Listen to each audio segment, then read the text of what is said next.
Olá, tudo bem? Eu sou o Diego, conselheiro matrimonial. Nas horas vagas, sou instrutor bíblico e hoje nós vamos estudar um texto polêmico, Amós 3:3. Está disposto a estudar comigo? Então vamos.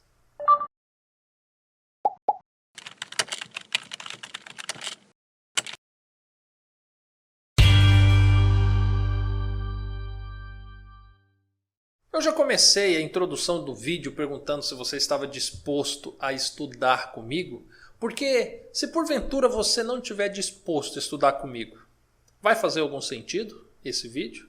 Você acaso vai assistir esse vídeo se você não estiver disposto a ouvir? Se você não estiver disposto a talvez mudar a sua convicção, a obter mais conhecimento?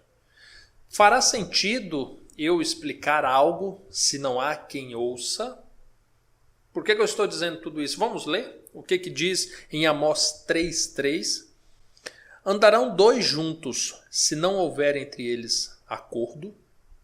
Bem, o texto é pequenininho, o verso é pequenininho, mas isso causa um estardalhaço no meio religioso, principalmente no que diz respeito a casamento e separações. Esse verso é utilizado por muitas denominações para se defender o divórcio entre pessoas que tão somente não querem viver juntas. E aí eles dizem assim, olha, a Bíblia permite a separação, porque acaso andarão dois juntos se não tiver acordo entre eles? Presta atenção. Eu vou trazer aqui duas possibilidades de quem utiliza esse texto nesse contexto. A primeira possibilidade é que é uma pessoa que não sabe ler ou tem preguiça de ler. O fato de não ter lido todo o contexto chegou numa conclusão totalmente fora do contexto bíblico e está aí propagando uma mentira. A segunda hipótese que eu trago é que uma pessoa que defende um divórcio utilizando tão somente esta passagem é uma pessoa que acredita que todo ser humano que foi feito à imagem e semelhança de Deus e que acredita que a Bíblia é um instrumento que Deus usa a fim de repreendê-lo, de corrigi-lo, de instruí-lo para que venha conhecer a verdade. Essa pessoa acha que toda essa criatura existente na Terra são um bando de imbecis. Só pode.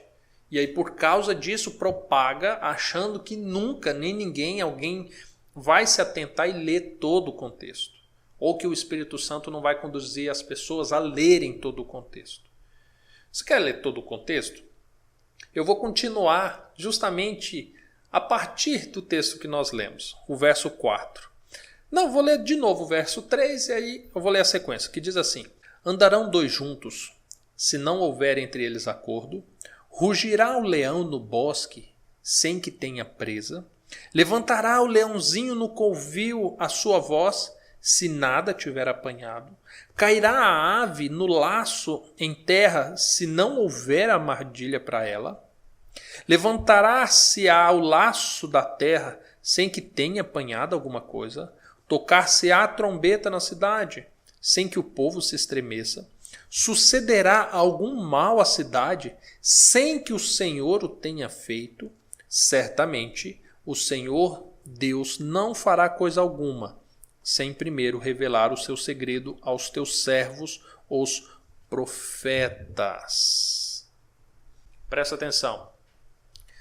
Se você continuar toda a leitura, e olha que eu nem precisei ir longe, se você ler todo o texto de Amós capítulo 3, Amós capítulo 2, Amós capítulo 4, todo o contexto, você vai perceber que aqui o profeta está utilizando as palavras do Senhor para demonstrar que Israel precisa andar próximo de Deus para que Deus ande próximo a Israel. Que ambos precisam estar juntos, ligados, a fim de que as coisas possam suceder conforme é da vontade do Senhor. E agora em Amós, no capítulo 3, no verso 3 em diante, o profeta ele começa a utilizar exemplos dados por Deus, de que se duas pessoas não quiserem andar juntos, como então que elas vão estar no mesmo caminho, indo para o mesmo lugar. Se um leão não tiver uma presa, por que ele vai rugir? Se uma armadilha fechou sem que tenha nenhum animal, como que isso aconteceu? E aí Deus vai dando exemplo de coisas que precisam de ação e reação. Ação e reação. Até o ponto em que o profeta fala assim, olha, do mesmo modo, Deus não fará nada com o seu povo sem antes revelar a eles o que vai acontecer. Simples. Aqui não é um texto em que Deus está falando assim, olha, vai lá, se vocês não tiverem de acordo, separe. Deixa para lá, para que casar? Para que ficar casado? Separe. Não, Deus não está falando isso. Deus está falando assim, olha, é necessário para que eu ande com você, que você queira andar comigo. É necessário que para que você escute o que eu falo, você se incline a ouvir. É necessário que se você quer me agradar, que você escute as minhas palavras. É necessário. E Deus está trazendo esse apelo à nação de Israel. Agora, a gente arrancar todos os versos que estão antes e depois, pegar um versinho apenas, que está dentro de um contexto que nem diz respeito a casamento, e utilizar isso para falar que agora podem se separar se ambos estiverem de acordo em se separar, ou se pelo menos um quiser separar, aí é um grande problema.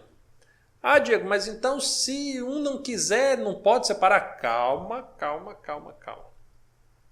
Quando nós vamos para 1 Coríntios, no capítulo 7, Paulo fala sobre essa possibilidade, considerando que um dos que querem se separar seja descrente. E aí lá ele fala o seguinte, olha, se tu é crente e teu marido é descrente, mas o teu marido descrente, ele quer ficar casado com você, então não se separe. Se o teu marido ele é descrente e ele quiser se separar porque ele não aceita a tua fé, ele não aceita o teu Senhor, ele não aceita a vida que você quer ter aos braços de Jesus, então se separe. Simples assim.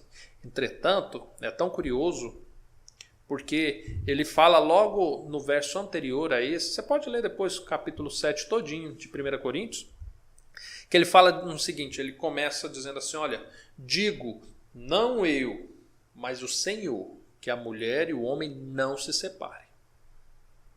Ele começa dizendo que não é algo dele, que é de Deus. Quando ele fala do jugo desigual, do descrente e do crente, ele já fala assim, olha, digo, não o Senhor, mas eu. Ou seja, ele está agora dando a sua opinião, não é de algo, de uma ordem explícita de Deus, mas uma opinião própria. Então, já que ele se permitiu dar a sua opinião, dado umas circunstâncias, eu também vou fazer a mesma coisa. Eu diria para você que se porventura o teu esposo ou tua mulher ela é descrente e ela quer se separar, se jogue aos braços do Senhor. Ore, jejue, busque nas palavras um meio e um caminho de converter o teu esposo ou tua mulher, a fim de que o casamento para ele ou para ela seja uma bênção. Mas não desista, porque em Malaquias 2 Deus deixa bem claro que ele detesta o divórcio. Tá bom? Pessoal, vou pedir para você que assiste os vídeos sempre aqui no canal, curta para eu saber que você está assistindo. Compartilhe com outras pessoas na sua rede social. Você vai ver que tem um monte de gente que achava errado essa passagem. Tá? E outra coisa, se inscreva no canal, ative o sininho. Se você ainda não é membro da nossa família, clique e seja membro.